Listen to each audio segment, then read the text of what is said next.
Hi guys, good afternoon all of you. मैं मनीष नापित स्वागत करता हूं आपके अपने एमपी परीक्षा चैनल पर। आप सभी का बहुत बहुत स्वागत है। और जैसा कि आप सब जानते हैं, एमपी परीक्षा कांस्टेबल के रिगार्डिंग बहुत सारे लेक्चर्स हम डिस्कस कर चुके हैं। प्रीवियस ईयर्स के पेपर का सॉल्यूशन बच्चों देख रहे हैं और इसी कड़ी में आज एक और पेपर आपके लिए हम लेकर आए हैं।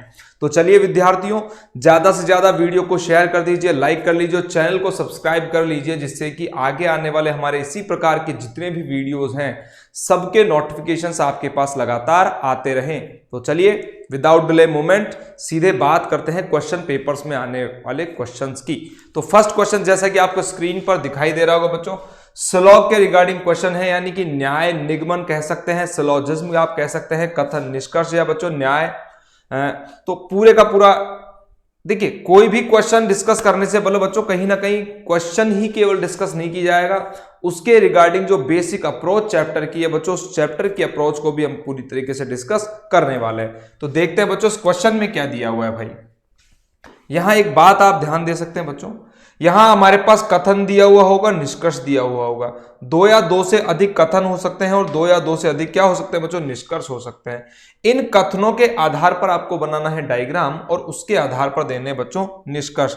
तो चलिए अब हम देख लेते हैं कि जो कथन हमारे पास दिए हुए हैं, इन कथनों के आधार पर डायग्राम किस प्रकार से बनेगा। तो कह रहा है कि सभी पुस्तकें कागज है, सभी पुस्तकें क्या है स्टूडेंट्स, कागज।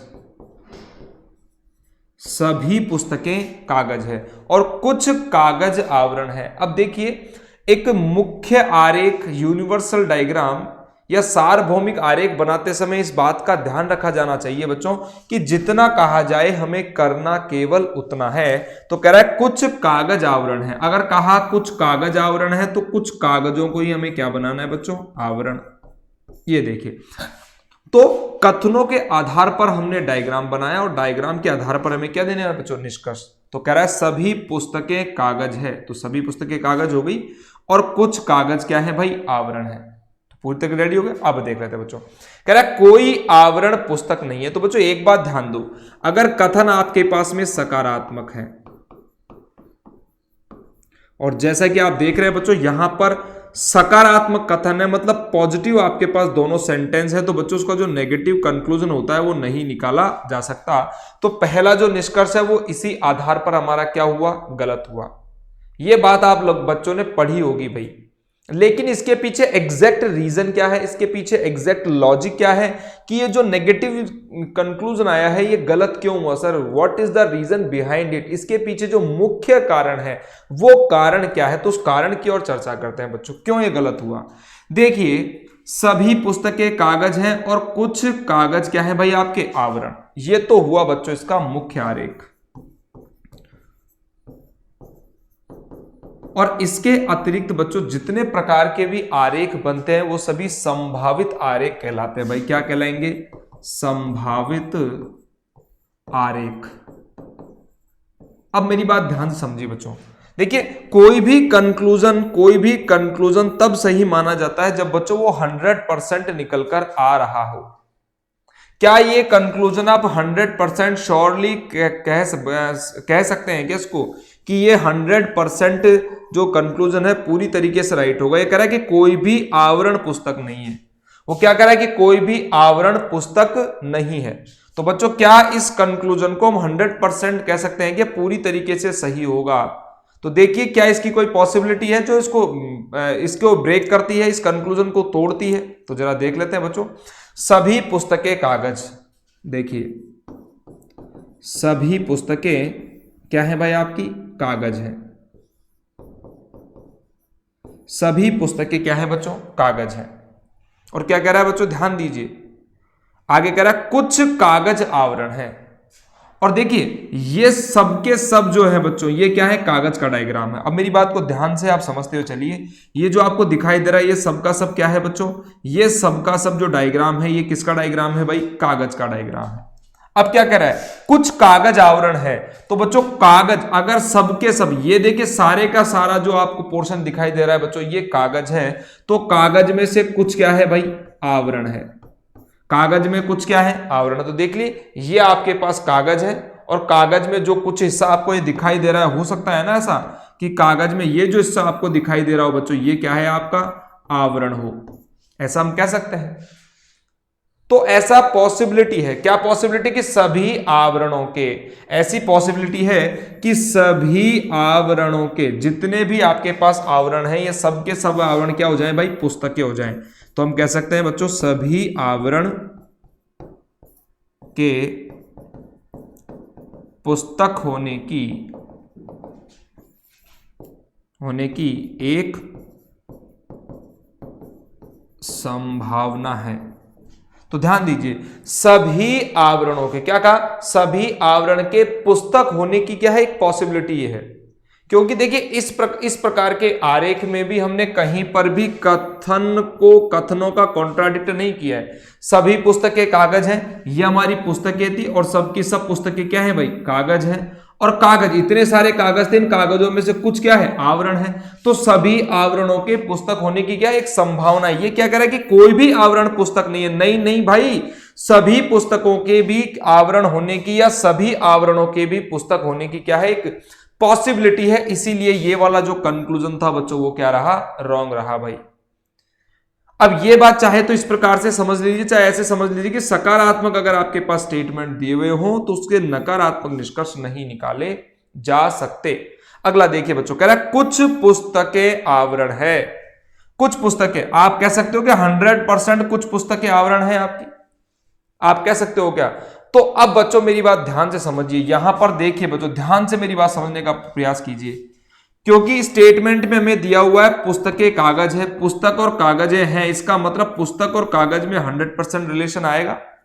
कुछ कागज आवरण है, तो कागज और आवरण के मध्य स्टेटमेंट दिया हुआ है, तो कागज और आवरण के मध्य हम पूरी तरीके से जानते हैं। देखिए पूरी तरीके से जानने का मतलब क्या है कि उनके बारे में आप श्योरली रिप्लाई कर सकते हो। यहां पुस्तक का कागज से रिलेशन दिया है, तो पुस्तक और कागज के बीच में 100% रिप्लाई आप कर सकते हो। कागज आवरण है, तो कागज और आवरण के मध्य भी आप 100% रिप्लाई कर सकते हो। लेकिन पुस्तक और आवरण का हमें कहीं कोई पता नहीं है, तो बच्चों पुस्तक और आवरण इन दोनों के मध्य निकल कर के आएंगी भाई संभावना, पॉसिबिलिटी।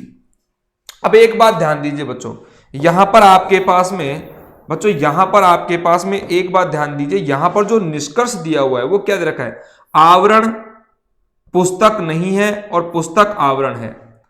मतलब पुस्तक और आवरण का, देखिए पुस्तक और आवरण का पॉजिटिव और पुस्तक और आवरण का नेगेटिव। बच्चों पुस्तक और आवरण का एक बार पॉजिटिव और पुस्तक और आवरण का एक बार नेगेटिव दिया है। अगर दो डायग्राम दूर दूर हो जिनके बारे में हमें पता नहीं हो, देखिए पता हमें पुस्तक कागज का था, कागज आवरण का था, पुस्तक आवरण का नहीं पता, तो जिनके बारे में पता नहीं हो उनमें एक बार पॉजिटिव और एक बार नेगेटिव अगर बेटा इन कंक्लूजन दिया हुआ हो, तो फिर वहां पर या तो कंडीशन यानी कि आइदर या और की जो कंडीशन है बच्चों फॉलो होती है, तो हम यहां पर एक रिप्लाई करेंगे बच्चों, या तो निष्कर्ष प्रथम सही है या निष्कर्ष सेकंड सही है। तो बच्चों हम यहां पर कह सकते हैं या तो निष्कर्ष फर्स्ट या सेकंड सही है। तो बच्चों इसका जो आंसर होगा वो होगा या तो निष्कर्ष फर्स्ट या सेकंड क्या है भाई, सही है। और अगला क्वेश्चन आपकी स्क्रीन पर आ चुका है, फटाफट से बताना है भाई, find the odd one out. Odd का मतलब होता है बच्चों विषम ज्ञात करना। 4 में से 3 का संबंध एक प्रकार का है, आपको बताना है जो संबंध को फॉलो नहीं करता। देखिए क्यूब, जब आप क्यूब की बात करते हो तो बच्चों 6 समान वर्गाकार फलकों से बंद आकृति क्या कहलाती है भाई, घन कहलाती है। तो ये तो आपका घन है।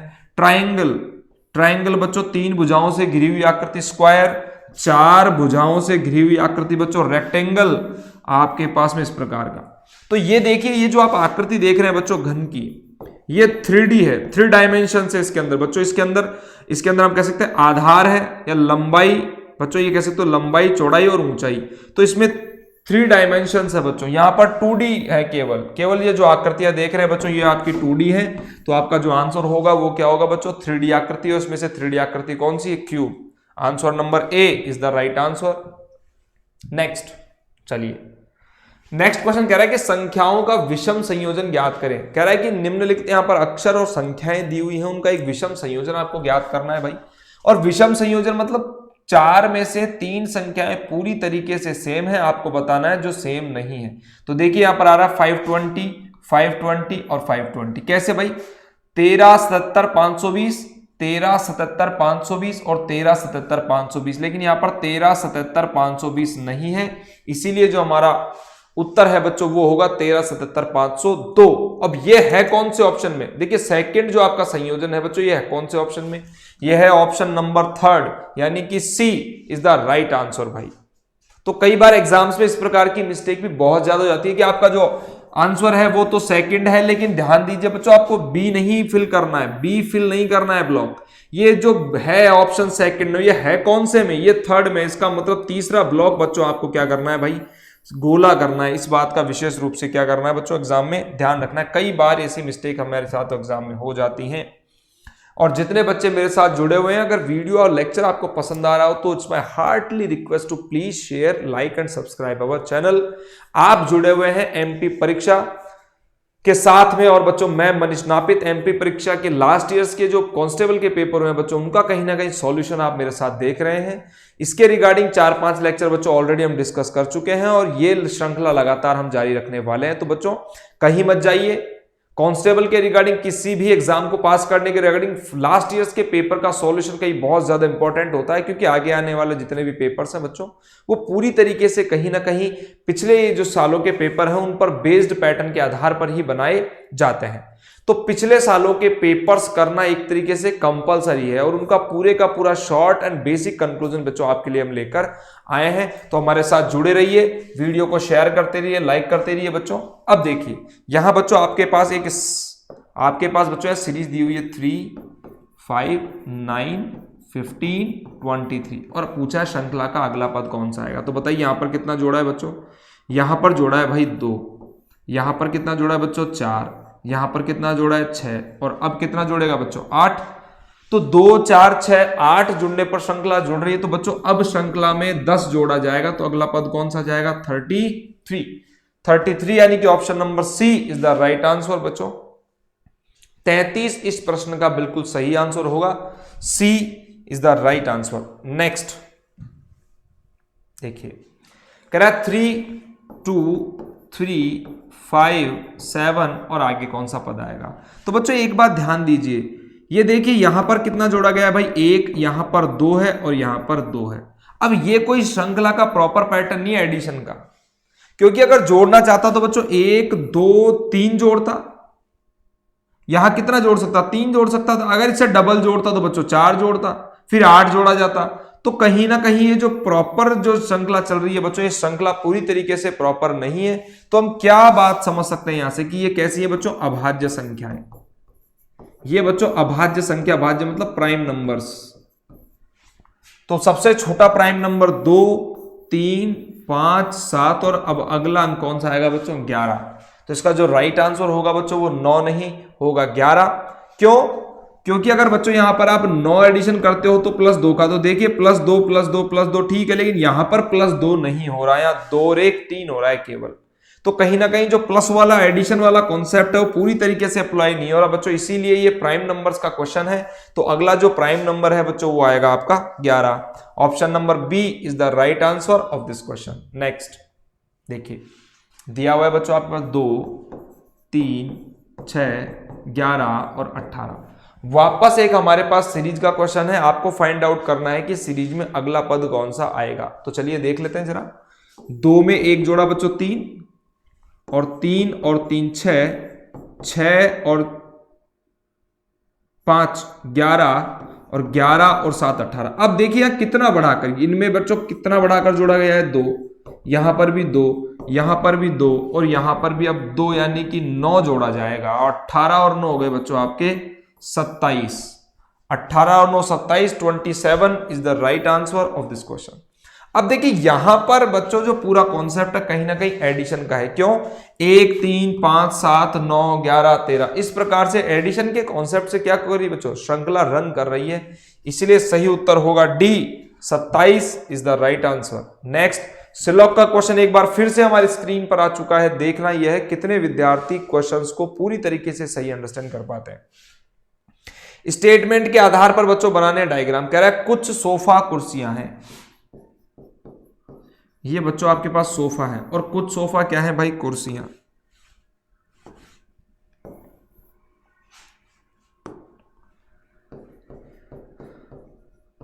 ये बच्चों सोफा है और सोफा में से कुछ क्या है भाई, कुर्सियां हैं।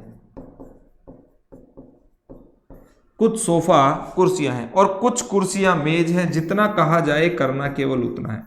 अब देखिए ध्यान से, तो सोफा और कुर्सी के बारे में स्टेटमेंट दिया हुआ है, तो सोफा और कुर्सी के बारे में हम बच्चों 100% रिप्लाई कर सकते हैं, यस में भी या नो में भी।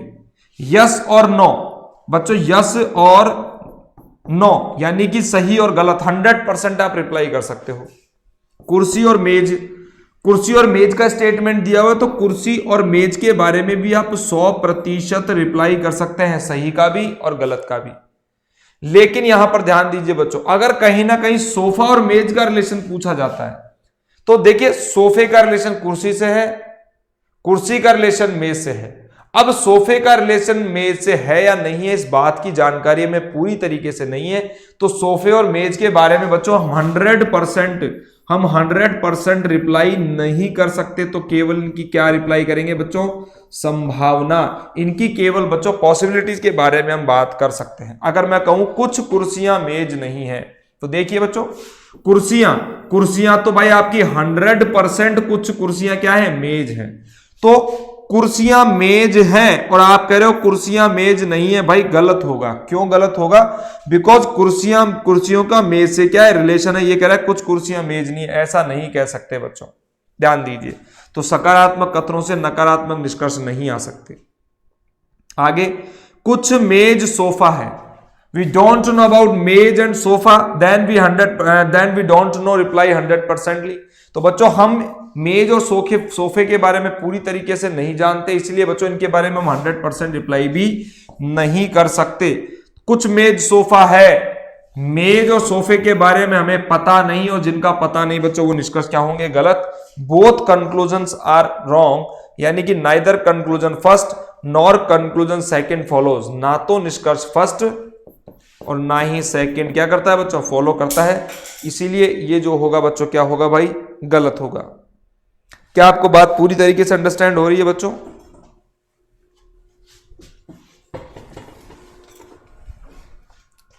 तो ये क्वेश्चन बच्चों पूरी तरीके से आपको अंडरस्टैंड हो चुका होगा। चलिए अगले क्वेश्चन की ओर चलते हैं। देखिए वापस एक श्लोक का क्वेश्चन हमारे पास में है बच्चों, श्लोक का क्वेश्चन एक वापस हमारे पास में है भाई। देखिए क्या कह रहा है भाई, वापस कथनों के आधार पर बनाने हैं डायग्राम और उसके आधार पर देने हैं बच्चों आपको निष्कर्ष। कह रहा है सभी स्कूटर वाहन है, सबके सब स्कूटर, और सबके सब स्कूटर क्या है बच्चों, वाहन है। सभी स्कूटर क्या है भाई, वाहन है। और कुछ कार वाहन है, कुछ कार, ये बच्चों कुछ कार क्या है आपकी, वाहन है। अब देखिए दोनों आपके स्टेटमेंट सकारात्मक है। कुछ स्कूटर वाहन है, कुछ स्कूटर, जब सबके सब स्कूटर वाहन है तो 100% कुछ स्कूटर क्या होंगे भाई, वाहन होंगे। कुछ कार स्कूटर है, कार का रिलेशन स्कूटर से है या नहीं इस बात के बारे में पता नहीं, जिसका पता नहीं उसके रिप्लाई हम 100%। अब देखिए कुछ कार स्कूटर है, कार स्कूटर है या नहीं है इस बात के बारे में हमें पूरी तरीके से आइडेंटिफाई नहीं है, तो बच्चों इसका हम पूरी तरीके से रिप्लाई भी नहीं कर पाएंगे। इसलिए हमारा जो आंसर होगा ओनली कंक्लूजन फर्स्ट फॉलो, यानी कि केवल निष्कर्ष प्रथम ही क्या करता है भाई, अनुसरण करता है। क्या आपको लेक्चर अंडरस्टैंड हो रहा है बच्चों? फटाफट से मुझे चैट या कमेंट बॉक्स में अपने रिप्लाई करके सेंड कर दीजिए आप।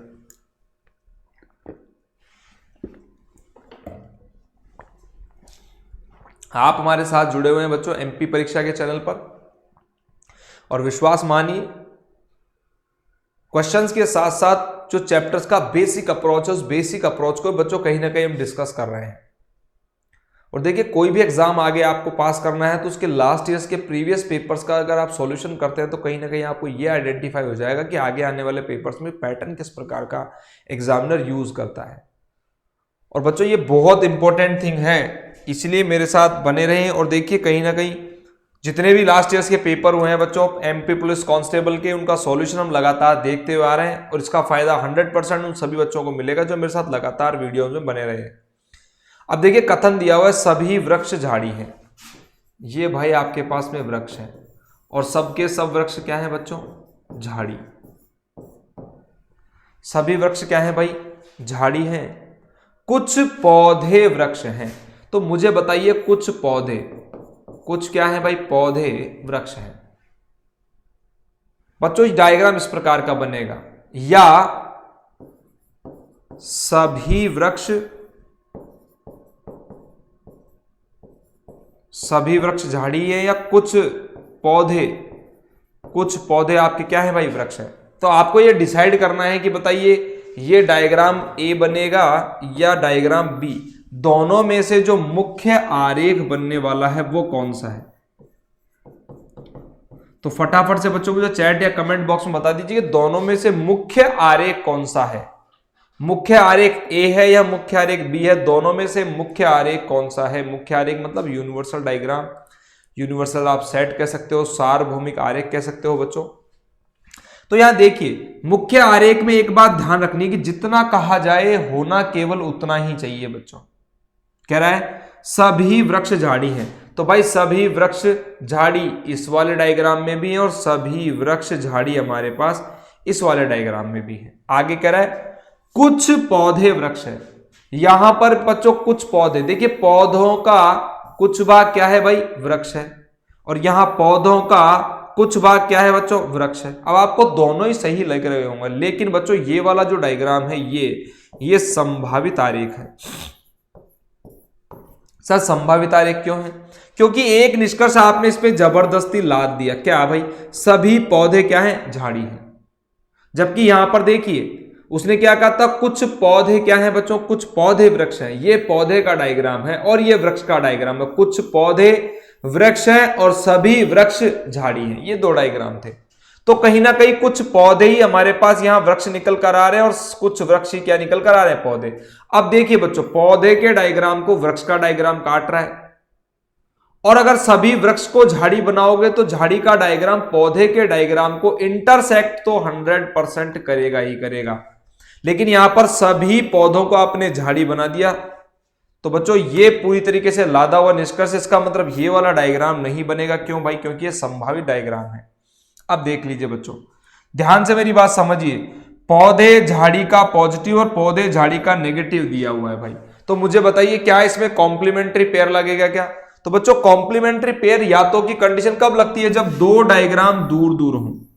जैसे मान लीजिए यहां पर all A are B and some B are C, मैं क्या बोल रहा हूं, all A are B and some B are C, हम ये कह सकते हैं। तो सम ए इज बी और सम ए इज नॉट बी, तो बेटा जब दो डायग्राम दूर दूर हों और दोनों के बारे में पता नहीं हो, तब इनमें एक बार पॉजिटिव एक बार नेगेटिव आता है, तो कॉम्प्लीमेंट्री पेयर लगता है। लेकिन यहां पर वृक्ष के डायग्राम पर पूरी तरीके से झाड़ी का डायग्राम आ रहा है और कुछ वृक्षों का पौधा बना रहे हो, तो पौधे का और झाड़ी का रिलेशन तो 100% बनेगा ही बनेगा। और बच्चों फिर उसमें आप कॉम्प्लीमेंट्री पेयर की कंडीशन फाइंड आउट नहीं करेंगे, मतलब यहां कॉम्प्लीमेंट्री पेयर नहीं बनेगा। ये जो यातों की कंडीशन है बच्चों, यातों की कंडीशन ये यहां पर अप्लाई नहीं होगी।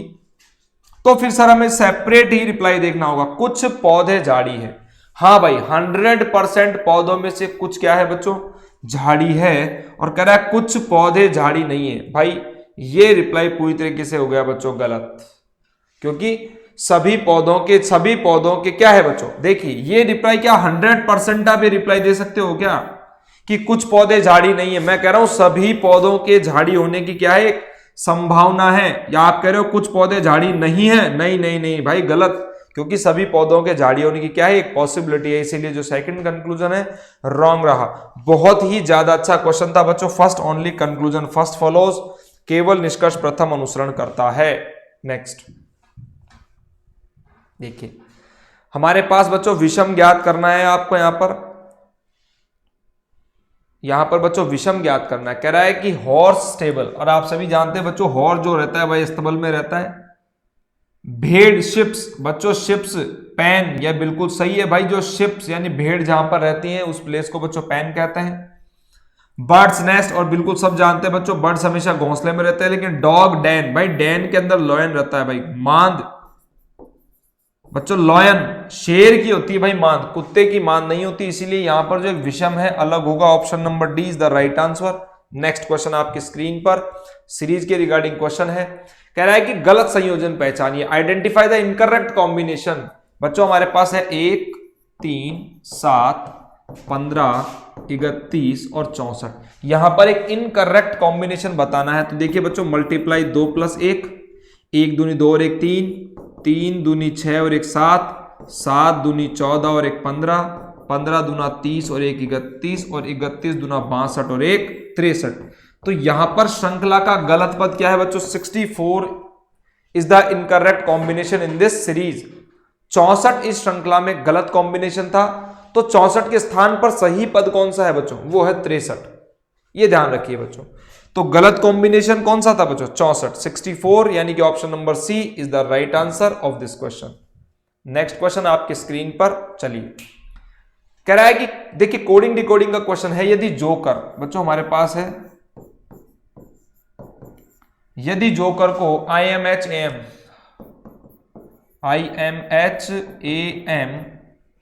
से कोडित किया जाता है तो शाहरुख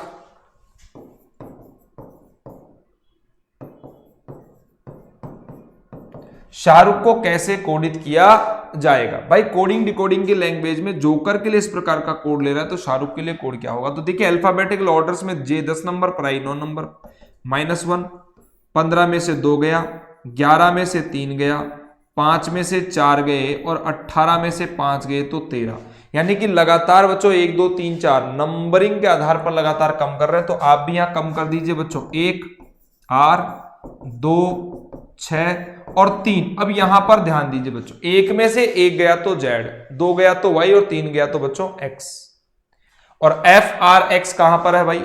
यहां तक सेम है, देखिए FRX सभी में सेम है भाई। आगे देख लेते हैं बच्चों, यहां पर कितना कम होगा? फिर 4 कम होगा तो आना है बच्चों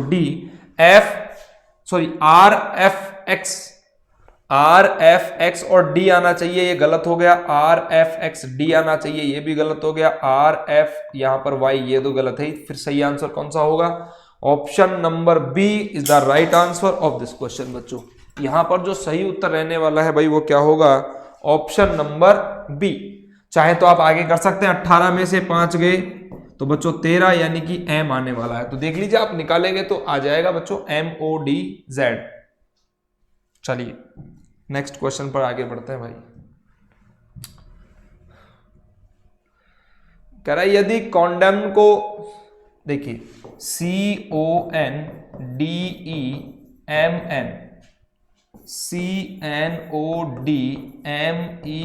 बच्चों यहां पर लिख रखा है भाई, CNODMEN से कोडित किया जाता है तो टीचर के लिए जो कूट होगा, जो कोड होगा वो क्या होगा, वही फाइंड आउट करना है। तो देखिए C ऐसे की ऐसे, N ऐसे की ऐसे बच्चों, और NO और D ऐसे की ऐसे, ME इस प्रकार से। तो देखिए कोडिंग कैसे कर रहा है, फर्स्ट बीच का और अंतिम लेटर को सीधे की सीधे ले रहा है, बाकी दोनों लेटर्स के स्थान क्या कर दिए? चेंज कर दिए। तो कॉन्सेप्ट क्या है? कॉन्सेप्ट अंडरस्टैंड कीजिए। कॉन्सेप्ट क्या था? यदि शब्द में दिए हुए लेटर्स कोड में दिए गए लेटर से पूरी तरह मैच कर जाए तो बच्चों उनके केवल स्थानों का परिवर्तन होगा, कोई जोड़ना घटाना नहीं है, इनके स्थान परिवर्तन है। They only can replace their places, केवल उन्होंने अपने स्थानों का परिवर्तन किया। तो जैसे जैसे बच्चों इन्होंने किया है वैसे वैसे आप भी कर दीजिए TCR, और बचे कुछ जो लेटर्स हैं उनके स्थान परिवर्तित कर दीजिए। तो बच्चों AE यहां पर आ गया और EH यहां पर आ गया, कोड बनकर तैयार हो गया TAECE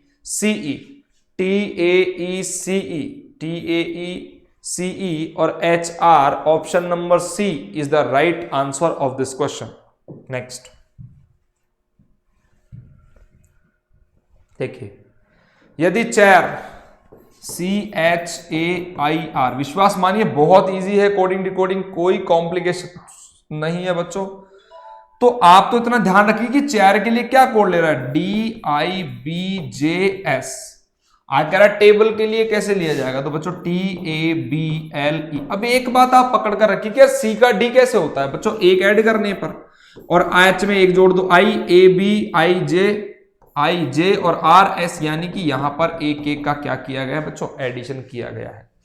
तो TUABBCLMEF, तो हमारे पास बच्चों कोड निकल कर आ गया UBCMF। UBCMF is the right answer. UBCMF option number A is the right answer of this question. Next देखिए बच्चों, वापस हमारे पास एक, सॉरी माफी चाहते हैं बच्चों, देखिए अगला जो क्वेश्चन है कहीं ना कहीं बच्चों मैथमेटिकल ऑपरेशन का है। कह रहा है कि निर्देशों का ध्यान पूर्वक अध्ययन करें और निम्न का मान ज्ञात करें। भाई आपके पास एक मैथमेटिकल ऑपरेशन का क्वेश्चन है, कह रहा है कि प्लस का मतलब मल्टीप्लाई से, क्या चक्कर है बच्चों, प्लस का मतलब किससे है बच्चों, मल्टीप्लाई से। जहां जहां इक्वेशन में प्लस आएगा वहां वहां पर क्या रखना है भाई, मल्टीप्लाई रखना है। और मल्टीप्लाई का मतलब किससे है, डिवीजन से। मल्टीप्लाई का मतलब बच्चों डिवीजन से है, डिवीजन का मतलब एडिशन से है। और यहां पर बच्चों माइनस, माइनस का इज ग्रेटर देन से, माइनस का मतलब है इज ग्रेटर देन से। और बराबर का जो मतलब है बच्चों वो ऋण से, यानी कि माइनस से।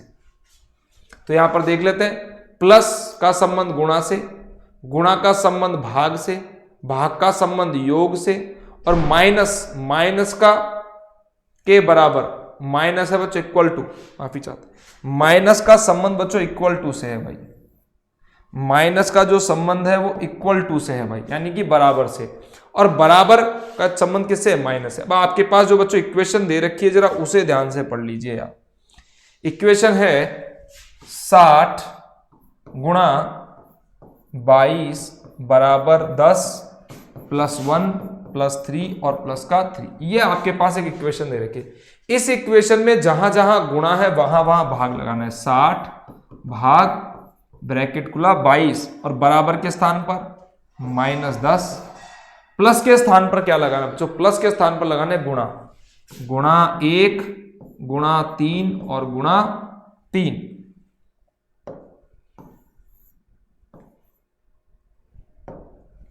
गुणा 3 और गुणा 3, ये आपका पास इक्वेशन बनकर आ गई। तो बच्चों देखिए बोर्ड मास का नियम के रिगार्डिंग सबसे पहले हम सॉल्व करते हैं भाई रेखा बंधनी, उसके बाद बच्चों आता है बोर्ड मास। पढ़ा होगा आपने मैथमेटिकल ऑपरेशन में, सबसे पहले वेनिकुलम सॉल्व किया जाता है, फिर उसके बाद ब्रैकेट सॉल्व होते हैं, फिर ऑफ यानी कि काश, फिर बच्चों डिवीजन, मल्टीप्लीकेशन, एडिशन और सब्ट्रैक्शन।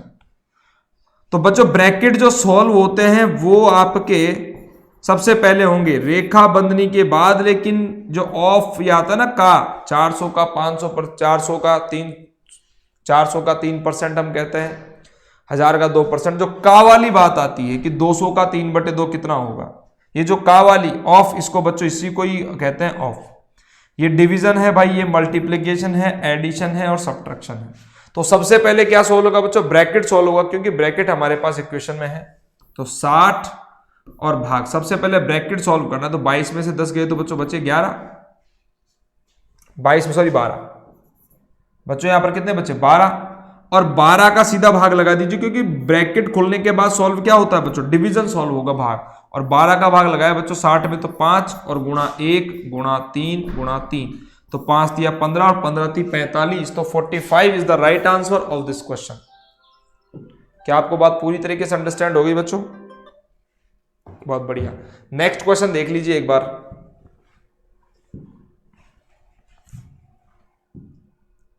देखिए बहुत बढ़िया, अगला क्वेश्चन है कि लुप्त अक्षरों को चुनकर श्रृंखला को क्या करना है भाई, आपको पूरा करना है। और श्रृंखला क्या दे रखी है बच्चों, देखिए दे रखा है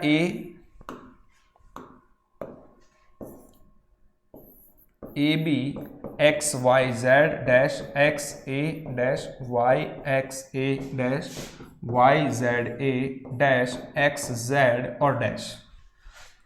तो बच्चों यहां पर फर्स्ट ऑफ ऑल आपको क्या करना है भाई, यहां पर लेटर्स का काउंटिंग करना है बच्चों। 1 2 3 4 5 6 7 8 9 10 11 12 13 14 15 16 17 18 19 20 20 है। तो बच्चों 4 4 के 5 जोड़े या 5 5 के 4 जोड़े, 5 एकम 5, 1 2 3 4 5 दूनी 10, 1 2 3 4 5 दिया 15 और बचे पूछे 5 लेटर बाद में। अब देखिए आप एक बात ध्यान दीजिए, यहां पर जो पेयर बन रहा है वो क्या बन रहा है बच्चों, A B X Y Z. यहां पर जो पेयर बन रहा है वो A B X Y Z है। तो ए बी क्यों, क्योंकि बच्चों सारे ऑप्शन देखिए बी से शुरू हो रहे हैं। तो बच्चों हमने रख दिया ए बी एक्स, वाई तो हमारे पास है ऑलरेडी। तो बच्चों अगर यहां पर जेड लगा दिया है तो बी जेड कौन कौन से ऑप्शन में आ रहा है बच्चों, बी जेड हमारे पास ए में भी है, सी में भी है और डी में भी है, बी जेड आ चुका। तो ए देखिए पूरे में एक्स वाई जेड आ चुका, लेकिन बी नहीं आया। तो वापस बी कौन कौन से ऑप्शन में है बच्चों, इस प्रकार से वापस बी, देखिए बी हमारा थर्ड नंबर पर यहां नहीं आया, B Z B, B Z B, B Z B हमारे पास, यानी कि या तो सी होगा या आंसर डी होगा, बी जेड बी। और ए बी एक्स वाई और आना है, तो बी और वाई हमारे पास और बढ़ा जाना है, यानी कि option number C is the right answer. तो देखिए पेयर क्या बन रहे हैं ये बात समझिए। पेयर है A B X Y Z. अब A B X Y Z आ तो रहा है, लेकिन वो अपने स्थानों का इंटरचेंज कर रहा है बच्चों। ए बी एक्स वाई और Z, A B X Y Z, A B X Y Z.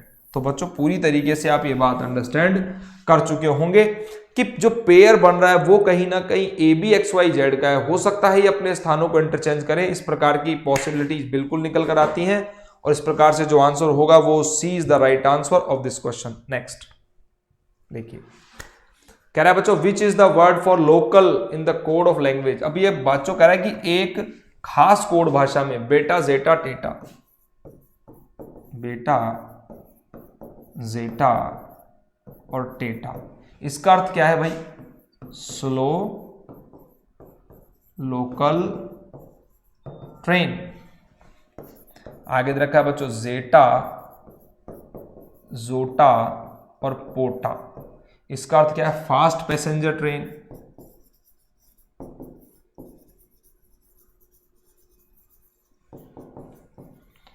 Fast passenger train. उसके बाद दिए बच्चों टी यू आई, मारा, बेटा। और इसका अर्थ है बच्चों view, slow motion, view slow motion.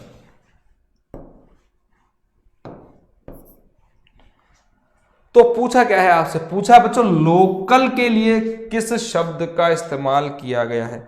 अब एक बात, मेरी बात ध्यान से समझे बच्चों, पूछा है लोकल, जैसे ही उसने लोकल का हमारा पूरा का पूरा ध्यान लोकल पर चला जाना चाहिए। मतलब लोकल का जो वर्ड है, संकेत है, वो कहीं ना कहीं बेटा, जेटा या टेटा तीनों में से कोई एक होने वाला है। एक बात, क्या और कहीं पर लोकल है क्या बच्चों? और कहीं पर लोकल नहीं है। अगर मुझे ट्रेन का और स्लो का कोड पता लग जाए तो बच्चों मुझे लोकल का भी पता लग जाएगा। तो देखिए ट्रेन हमारे पास यहां पर कॉमन है और ट्रेन यहां पर भी कॉमन है। मतलब प्रथम पंक्ति और द्वितीय पंक्ति दोनों में ट्रेन कॉमन आई है, तो इधर से कोई वर्ड भी कॉमन आया होगा, वो क्या है भाई? जेटा। तो ट्रेन का संकेत तो क्या हो गया बच्चों? जेटा। अब बात करते हैं स्लो की, तो स्लो हमारे पास बच्चों यहां पर भी कॉमन है और स्लो बच्चों हमारे पास यहां पर भी क्या है भाई? कॉमन है। तो पहली और तीसरी पंक्ति में स्लो कॉमन है, तो पहली और तीसरी पंक्ति में कोई कॉमन वर्ड आ रहा है क्या बच्चों? देखिए बेटा, तो हमारे पास यहां पर बच्चों जो वर्ड है वो क्या है भाई? बेटा। तो स्लो के लिए कहीं ना कहीं जो वर्ड रहा बच्चों वो क्या रहा? बेटा। अब बचा कुचा बच्चों इधर रह गया लोकल, तो लोकल के लिए वर्ड क्या रहेगा बच्चों आपका? टेटा। तो लोकल के लिए जो वर्ड रहा वो रहा टेटा। Option number D is the right answer of this question. Next देखिए, वही बात कह रहा है बच्चों की एक खास कोड भाषा में, एक खास कोड भाषा में ब्रिंग मी वाटर।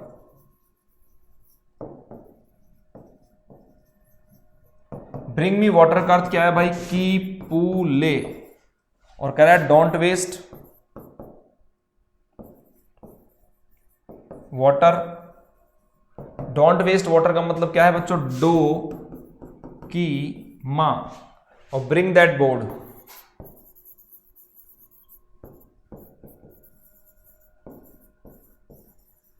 और ब्रिंग दैट बोर्ड का मतलब क्या है बच्चों? लेथा से।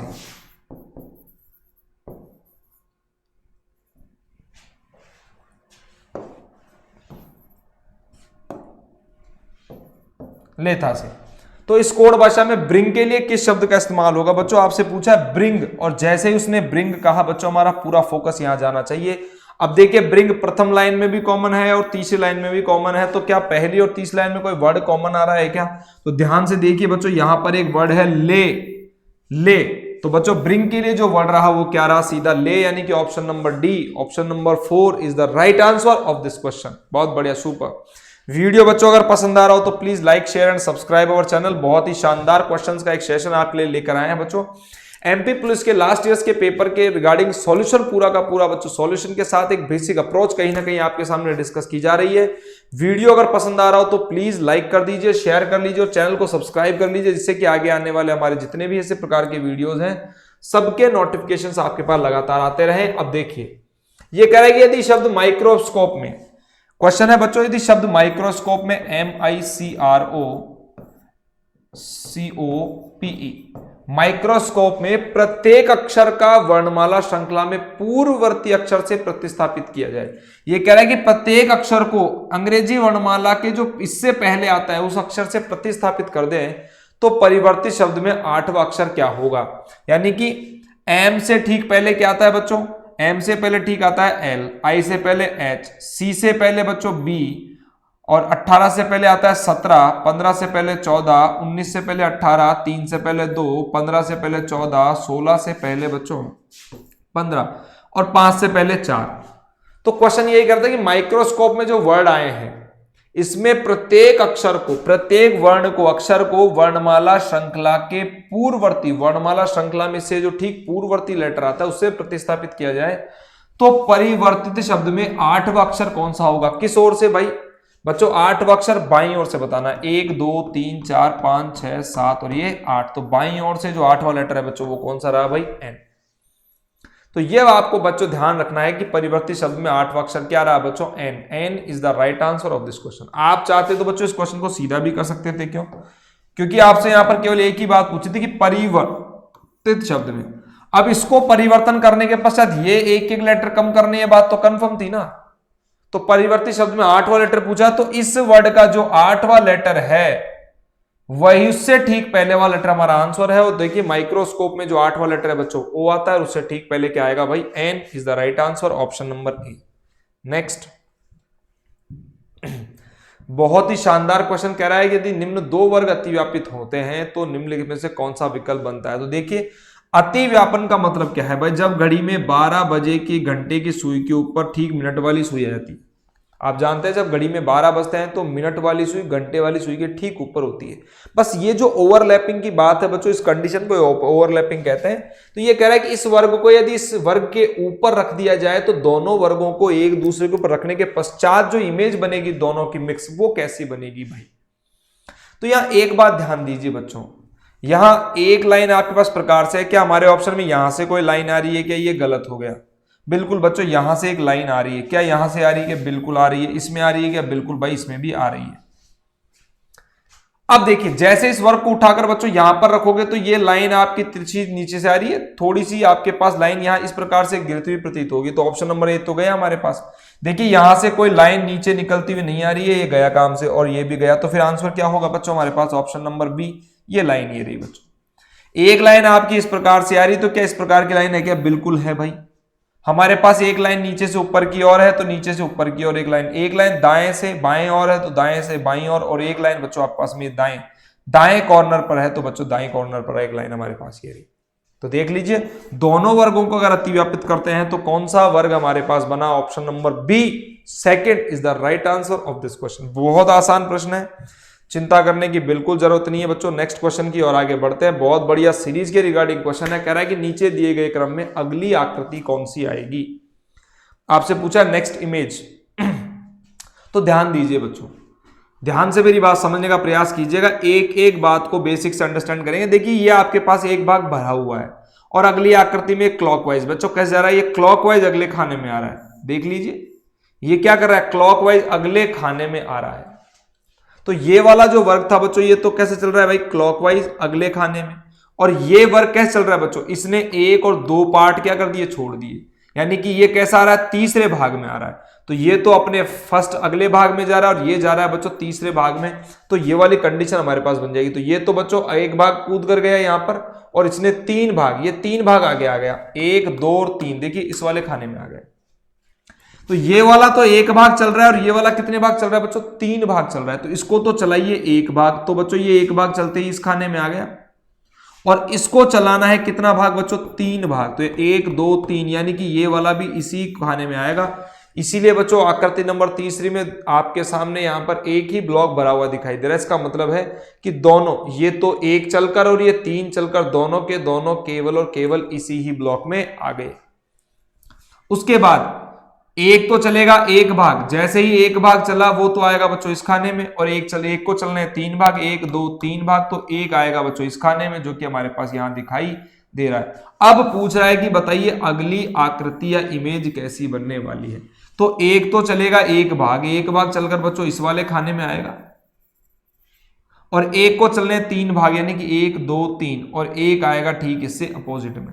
तो मुझे बता दीजिए यार ये वाला जो ऑप्शन है ये कौन से ऑप्शन में आपको दिखाई दे रहा है? ऑप्शन नंबर 3 यानी कि C is the right answer of this question. बहुत अच्छा क्वेश्चन था, इजी भी था, एक बेसिक अप्रोच भी थी। सीरीज में एक पद का संबंध दूसरे से, दूसरे का तीसरे से, तीसरे का चौथे से, चौथे से पांचवे का संबंध लगातार एक निश्चित पैटर्न को लेकर बच्चों श्रृंखला आगे बढ़ती है, और इस आधार पर हमारा जो आंसर था वो क्या था बच्चों? सी। नेक्स्ट देखिए, कह रहा है कि निम्न नीचे दिए गए 4 पतों में से नीचे दिए गए पते के ठीक समान कौन सा नहीं। भाई आपके पास यहां 4 पते हैं, देखिए एक पता तो ये दे ही रखा है भाई। अब इस पते के समान कौन सा पता नहीं है, ये बात आपको ध्यान रखनी है बच्चों। एक आपके पास ये रहा, दूसरा, तीसरा और चौथा, ये चारों आपको देखने में बिल्कुल एक जैसे लग रहे हैं, लेकिन आपको बताना है कि इस पते के समान कौन सा पता नहीं है। तो ध्यान दीजिए, यहां पर दिया हुआ है toad western, TODDWSTA1, TODDWSTA1, TODDWSTA1 और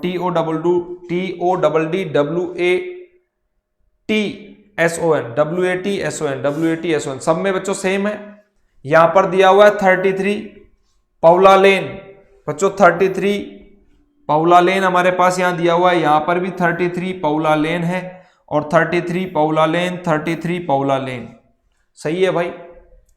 अगले बात दी हुई है बेटा UNCASVILLE, UNCASVILLE, UNCASVILLE, UNCASVILLE और UNCASVILLE होना चाहिए था, यहां पर IILE।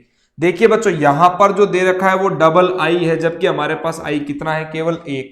यानी कि ऑप्शन नंबर जो चौथा है, जो चौथा पता है वो कहीं ना कहीं पहले पते जो पता आपको दिया उसके समान नहीं है, क्योंकि यहां पर IILE है, यहां पर IILE कर दिया, जो कि पूरी तरह से क्या है? गलत है। तो बच्चों ये एक विजुअलाइजेशन का क्वेश्चन है, जिसकी विजुअलिटी अच्छी है, जिसकी अंडरस्टैंडिंग क्वेश्चन के बच्चे बहुत जल्दी स्पीड से आंसर कर पाएंगे। तो चौथा हमारे पास सेकंड ऑप्शन में है, यानी कि option number B is the right answer of this question. Next चलिए, बहुत आसान क्वेश्चन है, कह रहा है कि young one of cow is called. जिस प्रकार यंग वन, एक काऊ के बच्चे को क्या कहते हैं भाई? बछड़ा कहते हैं बच्चों। गाय के बछड़े को क्या कहते हैं? बछड़ा। उसको क्या कहते हैं बच्चों? काफ। काफ माने क्या होता है भाई? बछड़ा। तो बिल्कुल सिंपल क्वेश्चन था, young one of cow is called, क्या कहते हैं बच्चों? काऊ के बच्चे को, गाय के बच्चों को बच्चों बछड़ा कहते हैं। ये पूरी तरीके से आप लोगों ने एक लेक्चर देखा है बच्चों। देखिए सारे क्वेश्चन इसमें बेसिकली आपने देखा, कोडिंग डिकोडिंग के क्वेश्चन कहीं ना कहीं इंपॉर्टेंट थे, सीरीज कहीं ना कहीं बहुत ज्यादा पूछी जा रही है बच्चों। कोडिंग डिकोडिंग है, सीरीज के क्वेश्चन कहीं बहुत ज्यादा इंपॉर्टेंट है, क्योंकि सीरीज के क्वेश्चन भी आपने बहुत सारे इसमें देखे होंगे। उसके अलावा सिलॉग के क्वेश्चन आप लोगों ने देखे, तो सिलॉग हो गया, सीरीज हो गया बच्चों, कोडिंग डिकोडिंग हो गया। सीरीज के अंदर कैसा पैटर्न? नॉन वर्बल सीरीज भी आपसे पूछी जा रही है, अति व्यापन वाले क्वेश्चन आपसे पूछे जा रहे हैं। तो आप जब लगातार इस टाइप के पेपर कर रहे हैं तो आपको यह अंडरस्टैंड होगा कि किस टाइप का पैटर्न आगे जाकर एमपी पुलिस कांस्टेबल के रिगार्डिंग पूछा जा सकता है, तो किन किन टॉपिक्स पर आपको ज्यादा फोकस करना है, यह बात आप इन लेक्चर से पूरी तरह से समझ पाए होंगे। तो इस वीडियो में मेरे साथ अंत तक बने रहने के लिए मैं मनीष नापित तहे दिल से आप सभी का अभिनंदन करता हूं, धन्यवाद करता हूं बच्चों, और आशा करता हूं कि आप हमारे साथ इसी प्रकार से स्नेह और प्यार के साथ आगे वीडियोस में भी जुड़े रहेंगे। और इसके लिए बच्चों हमारे चैनल को लाइक, शेयर और सब्सक्राइब करना ना भूलें। जय हिंद, जय भारत। फिर कल अगली बार मिलते हैं बच्चों एक नए टॉपिक के साथ में, एक नए चैप्टर के क्वेश्चंस के साथ में, और एक शानदार बहुत ही शानदार क्वेश्चंस के सेशन के साथ में, जो कि पूरी तरह से बेस्ड होगा एमपी पुलिस कांस्टेबल के रिगार्डिंग लास्ट ईयर्स के पेपर के लिए। तो बच्चों तब तक के लिए धन्यवाद। जय हिंद, जय भारत, वंदे मातरम।